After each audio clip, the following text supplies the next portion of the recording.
Tara, magluto tayo ng sinigang na baboy. Pakuluin o i-pressure cooker ang baboy. Magpakulo rin ng sampalok at i-mash ito gamit ang sandok at itabi muna ito. Isama ang gabi pag malapit ng maluto ang baboy.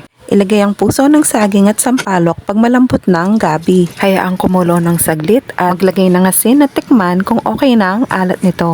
Pag masarap ng timpla, atin nang isama ang kangkong. Lagyan din ito ng siling haba at dahil mabilis lang maluto ang kangkong, hindi ko ito hahaluin at hahayaan ko lang na nasa ibabaw ang gulay. Hayaang kumulo ng mga 5 minuto bago patayin ang apoy. Luto na! Isalin na ito at sumandok ng kanin. Manganta na kabalen!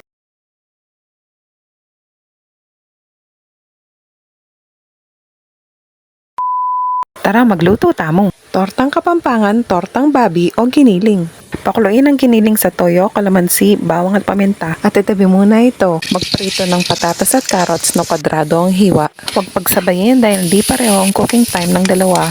Pagkaluto, itabi ito at magsimula ng maggisa ng sibuyas at bawang. Idagdag ang bell pepper na kwadrado ang hiwa. Haluin ang bahagya at atin nang isama ang pinakuloong giniling. Paghalu-haluin ang lahat at hayaang maluto ng 3 hanggang 5 minuto. Mabilis lang lutuin ang recipe na ito dahil napakulo na kanina ang ating giniling. Magdagdag ng asin at paminta.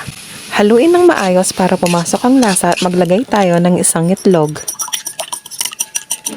Ibuhos ang itlog habang hinahalo. Pagkabuhos lahat, patayin ang apoy at haluin hanggang sa maluto ang itlog.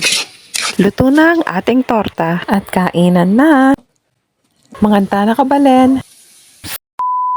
Bistik na bangus. Magprito ng bangus at itabi muna ito.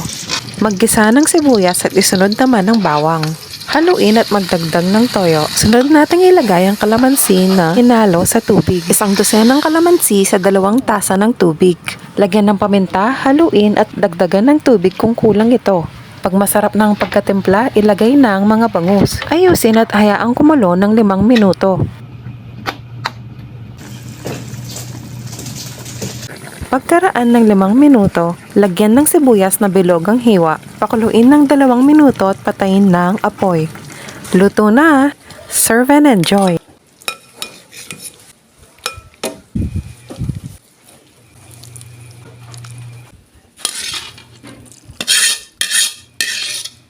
Mengen na kabalen.